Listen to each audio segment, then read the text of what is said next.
Hello all. In last video, we learned about the promises of distributed DBMS.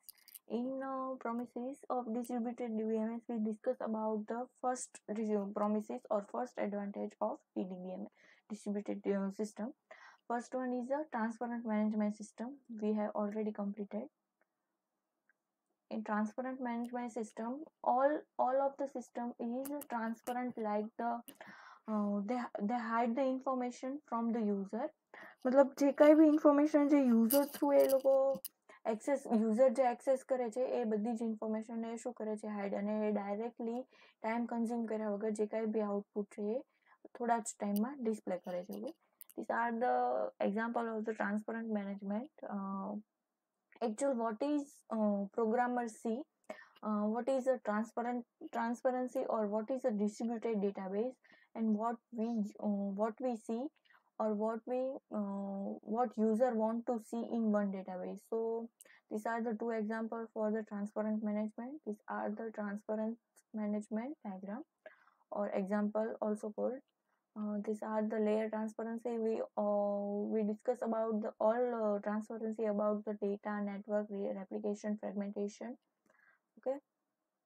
Now we discuss about the second promises or second advantage of reliability access to data through distributed transaction. Transaction means જે કઈ બી information એક જગ્યાએથી બીજી જગ્યાએ transfer થાય છે. Reliability મતલબ access, જે કઈ બી સાઇટને આપણે એક્સેસ કરવું હોય કેટલું રિલાયબલ છે, કેટલું એ ફ્રેન્ડલી છે, એ ટાઈપનું.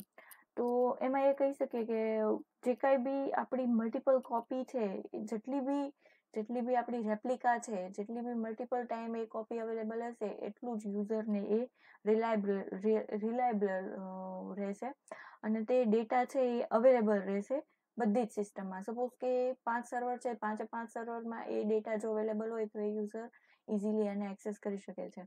તો ફેલર થવાના ચાન્સીસ જે છે એ ઓછા થઈ જાય છે. મતલબ સિંગલ ફેલર, સપોઝ કે સેન્ટ્રલાઇઝ સિસ્ટમમાં શું હતું કે કોઈ બી એક ડેટા છે તો સર્વર ડાઉન થઈ ગયું છે, અથવા તો સર્વરમાં કઈ બી ક્વેરી આવી ગઈ છે, અથવા તો મેન્ટેનન્સ છે, તો એ જગ્યાએ જે કઈ બી ડેટા સ્ટોર થયેલો છે એ ડેટાને એક્સેસ કરવો એ ઇઝી નહીં રહે, મતલબ રિલાયબલ નહીં રહે. બરોબર. તો ફેલ થવાના અથવા તો જો સર્વર ક્રેશ થઈ ગયું હોય તો એ પાછો ડેટા રિકવર કરવાના ચાન્સ ઓછા છે. તો એ શું છે તો કે failure of the one site, single site. Okay, single સાઇટમાં ફેલર થવાના ચાન્સ વધારે છે. જ્યારે આમાં શું છે કે ડિસ્ટ્રીબ્યુટ થયેલો છે ડેટા, તો કોઈ એક સર્વર ડાઉન છે તો એ એક સર્વર માટે જ ડાઉન રહેશે. બાકીની 4 જો સાઇટ હશે એ જે છે એ ઓલરેડી એક્સેસેબલ છે, મતલબ એ જે છે એમાં કંઈ ફેલ થવાની પોસિબિલિટી નથી. એટલે એક ડિસ્ટ્રીબ્યુટેડ ટ્રાન્ઝેક્શન છે એ ઇઝીલી થઈ શકશે બીજે 4 સર્વર વચ્ચે એક સર્વરના ક્રેશ અથવા તો ડાઉન થયા હોવા છતાં પણ આપણે એને એન્ટાયર ડેટાબેઝને અથવા તો એન્ટાયર સિસ્ટમને આપણે ઇઝીલી એક્સેસ કરી શકીએ છીએ. ઓકે, સેકન્ડ વન છે improve performance. What is the improve performance? Distributed database perform increase by 2 way.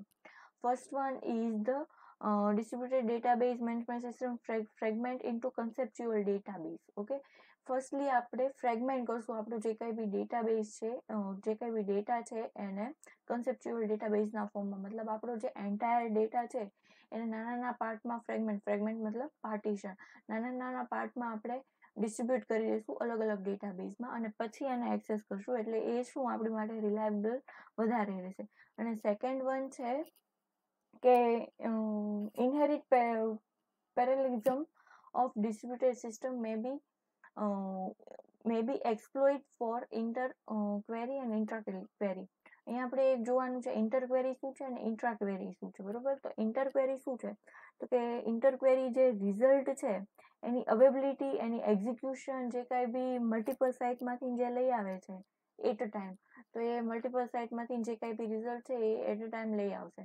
Suppose કે તમે એટ અ ટાઈમ એની સાથે 10 ક્વેરી ફાયર કરી છે ઇન્ટર ક્વેરીમાં કોઈ એક સિસ્ટમમાં, તો એ ઇન્ટર ક્વેરી ફટાફટ એનો જવાબ વન બાય વન એક સાથે એટ અ ટાઈમ આપી દેશે. જ્યારે ઇન્ટ્રા ક્વેરીમાં શું થશે, બોટલનેક ક્રિએટ થઈ જશે. જેવું આપણે સેન્ટ્રલાઇઝ સિસ્ટમમાં જોયું હતું કે એમાં બોટલનેક ક્રિએટ થતો, મતલબ ઇનપુટ જે હતું, ક્વેરી જે ફાયર થતી હતી એ મલ્ટિપલ ફોર્મમાં હતી, જ્યારે આઉટપુટ હતું એ 1 by 1 ના ફોર્મમાં હતું. મતલબ એ જે આઉટપુટનો લેવાનો જે મતલબ આઉટપુટ દેવા માટેનો જે ટાઈમ હતો એ બી કન્ઝ્યુમ કરતો હતો, અને સાથે સાથે જે કાંઈ બી રિઝલ્ટ શો થવું જોઈએ એ બી પ્રોપર નહોતું થતું. એટલે ઇન્ટ્રાક્વેરી અને ઇન્ટરક્વેરી મતલબ એક સાથે ઇનપુટ બી ઘણા અને આઉટપુટ બી મલ્ટિપલ ચોઇસ મતલબ મલ્ટિપલ રિઝલ્ટ આવી જાય, મતલબ પેરેલલ સિસ્ટમમાં જ કામ કરે. અને જ્યારે ઇન્ટ્રાક્વેરીમાં શું છે તો કે એ બ્રેક કરી દે કોઈ સિંગલ ક્વેરી, અને સિંગલ ક્વેરીનો જ આઉટપુટ એટ ટાઈમ આપી શકે. બરોબર, તો આ એક છે ઇમ્પ્રુવ પરફોર્મન્સ માટેનું. ઇઝીયર સિસ્ટમ એક્સપાન્શન એટલે શું તો કે સપોઝ કે તમારી જે કોઈ સિસ્ટમ છે, જે કંઈ બી ડેટાબેઝ છે, એમાં તમારે કોઈ સ્ટોરેજની જરૂર પડી છે અથવા તો સ્ટોરેજ ઓછો છે, અહીંયા એવું લખ્યું છે expansion can be usually be handled by editing, processing and storage power to the network.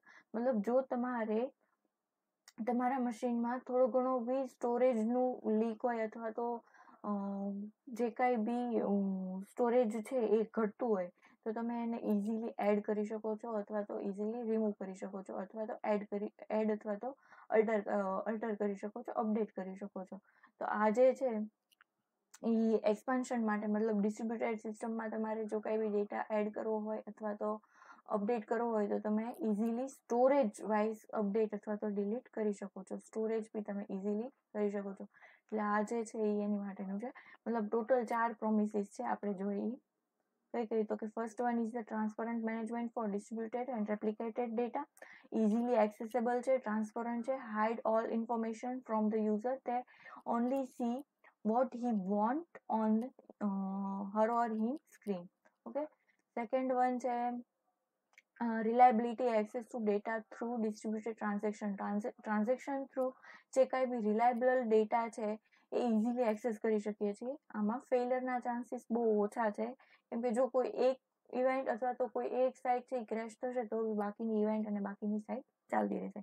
Improve performance શું કામ તો કે ફ્રેગમેન્ટેડ આપણે ડેટાબેઝ યુઝ કરીએ છીએ, કન્સેપ્ચ્યુઅલ ડેટાબેઝ, એટલે આપણે ઇઝીલી અને જે લોકેશન ટ્રાન્સપરન્સી છે એનાથી આપણે ઇઝીલી એક્સેસ કરી શકીએ છીએ. અને સેકન્ડ વન છે ઇન્ટરક્વેરી